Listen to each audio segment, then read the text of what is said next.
O que é esse tal de molusco contagioso? Será que o seu filho estava brincando ali no jardim e entrou em contato ali com um caracol, com um caramujo, uma lesma? Será que ele comeu polvo no almoço? Tem a ver isso daí? Bom, vamos entender hoje. Meu nome é Fernando Massaoka, sou médico de família e comunidade e hoje a gente vai falar do molusco contagioso. O molusco contagioso, apesar desse nome meio estranho, ele é causado por um vírus que é transmitido de pele a pele.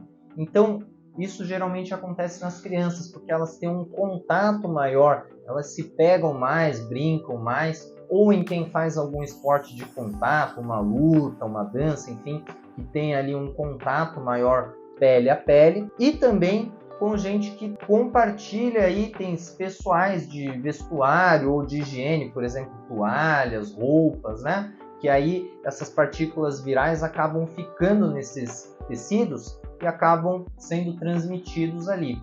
Mais ainda, ele pode ser transmitido por via sexual, porque na via sexual existe um contato pele a pele, inclusive as lesões podem estar nos órgãos sexuais. Então, o molusco contagioso ele é um vírus ali do grupo dos poxvírus, né? É um nome esquisitinho ali, a família da polio, família da varíola, do monkeypox, né? Que é a varíola do macaco, enfim, ele é desse tipo aí de vírus. E aí, como que é a aparência das lesões do molusco contagioso? Elas são lesões que têm uma forma de domo, ou seja, elas têm esse formato aqui de redoma ou de tigela, vamos colocar assim, né, de cumbuca. Então, eles têm essa forma aqui, são pequenininhas, aqui eu estou usando só como exemplo para a gente entender o formato da lesão, né? Elas são pequenininhas, de 2 a 5 milímetros mais ou menos, ou seja, elas variam ali do tamanho de uma cabeça de alfinete até no máximo ali uma borracha de lápis, aquela borracha que a gente tem na ponta do lápis, né?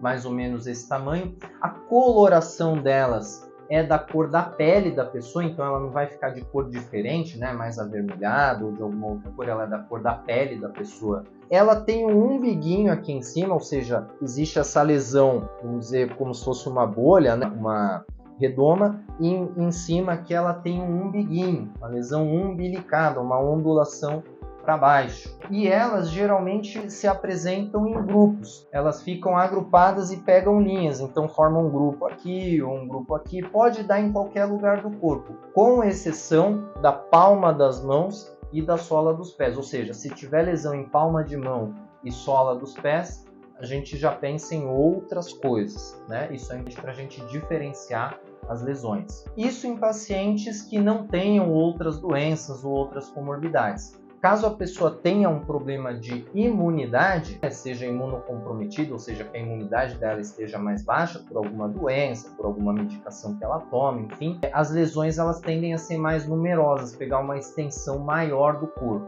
tá? Mas em geral, nas pessoas que não têm nenhuma outra comorbidade, essas lesões ficam em grupamentos em certas regiões ali do corpo. Essas lesões não doem, elas não costumam coçar, pode até coçar, mas não é o comum. Então, quando dói, quando coça, a gente também pensa em algumas outras coisas. E elas tendem a aparecer geralmente de 2 até 6 semanas depois da gente ter tido o contato com o vírus, né? Seja a criança brincou com a outra que tinha lesão, seja a pessoa que teve uma relação com alguém que tinha essas lesões ali na região sexual, enfim. E aí, como é que a gente trata um molusco contagioso? Bom, a maioria das vezes a gente não precisa tratar, porque são lesões autolimitadas, ou seja, elas somem sozinhas. Demora um pouquinho, em torno de 6 meses até 1 ano, mas elas não causam nada mais grave. Então, por isso, a gente só espera elas saírem. Quando é que a gente pensa em fazer alguma intervenção dermatológica?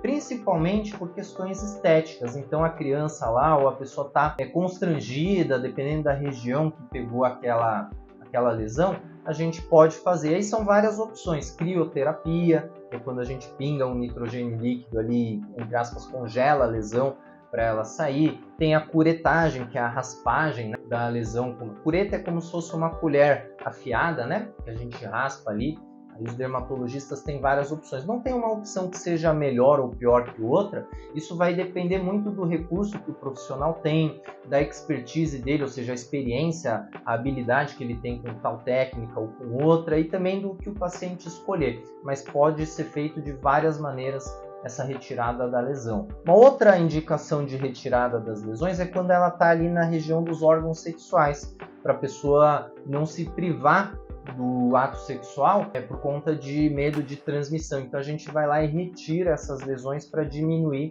o risco de transmissão viral. Pode complicar, pode evoluir o molusco contagioso? Em alguns raros casos pode sim, tá? A gente pode ter o eczema, que é uma inflamação que ocorre em volta, forma umas placas, né? A gente pode passar um corticoide, ali uma pomada de betametasona ou algum outro corticoide que o seu dermatologista vai avaliar a necessidade, né, para aliviar um pouco a dor, aliviar um pouco os sintomas. E também a gente pode ter a dermatite, uma reação alérgica, né, uma coceira, pode acontecer, que é mais raro, lembra que a gente falou que em geral não dói nem coça, mas podem acontecer sim essas complicações. Uma outra complicação um pouco mais rara é a doença de Gianotti-Prost, nome aí diferente, né? Mas que é basicamente uma afecção da pele que aparece ali nas regiões acrais, né? Ou seja, a região de extremidade, acral quer dizer extremidade, e também não é nada muito grave, tá? É só para entender que podem haver outros desdobramentos dessa doença. Mas a maioria das vezes ela é autolimitada, ela sara sozinha, sem causar qualquer outro tipo de complicação. Só que é importante sempre passar em avaliação porque tem outras doenças que podem causar lesões semelhantes, e aí essas sim são mais graves e precisam de um tratamento mais específico. Por exemplo, o histoplasma, o criptococo, são algumas doenças que podem fazer lesões parecidas e que a gente precisa de uma abordagem diferente. Então nunca tire uma conclusão precipitada, só porque todos os coleguinhas ali do seu filho, da sua filha estão com molusco contagioso, o pessoal da escola, do grupo de pais, de mães, já avisou que está todo mundo com molusco contagioso. Não deixe de passar em avaliação para a gente avaliar essas outras possibilidades e também avaliar riscos de complicação, enfim. A própria varíola do macaco, essa doença que ultimamente vem ganhando um certo destaque, ela pode causar lesões semelhantes. Lembra que os vírus são parentes, entre aspas, ali, então a gente precisa pensar nesses diferenciais. E como é que a gente previne a transmissão do molusco contagioso? Principalmente higiene, evitar de compartilhar objetos de uso pessoal como roupas íntimas, toalhas, né, sem a devida higiene, evitar o contato com as lesões, né? Então a gente pode só cobrir, não precisa, até porque demora um pouco para essas lesões saírem, então só cobrir ali, a criança pode brincar, pode conviver, frequentar ambiente comum sem problema nenhum. Ou a própria retirada das lesões, principalmente naquele caso que eu comentei das relações sexuais, né? Então se a lesão está em região de órgão sexual, a gente pode retirar, isso nas pessoas mais velhas, né? Para que a pessoa possa ter a vida sexual dela normalmente sem ficar transmitindo aí para as outras pessoas. Existe vacina para o vírus do molusco contagioso? Não existe, tá? Apesar de ser da mesma família lá da polio, que tem vacina, da varíola, né? A vacina pro molusco contagioso, ela não existe, mas também não é uma coisa de muita importância, porque é uma doença mais tranquila, vamos dizer assim, né? Então, se o seu filho já teve, se já voltou da escolinha ali com aquelas bolinhas, né? Se você conhece alguém que já sofreu com isso, enfim, você se sentir à vontade, comenta aqui embaixo, né? É sempre muito importante para a gente entender a experiência das pessoas com as doenças. E é isso, pessoal. Vou ficando por aqui. Até a próxima.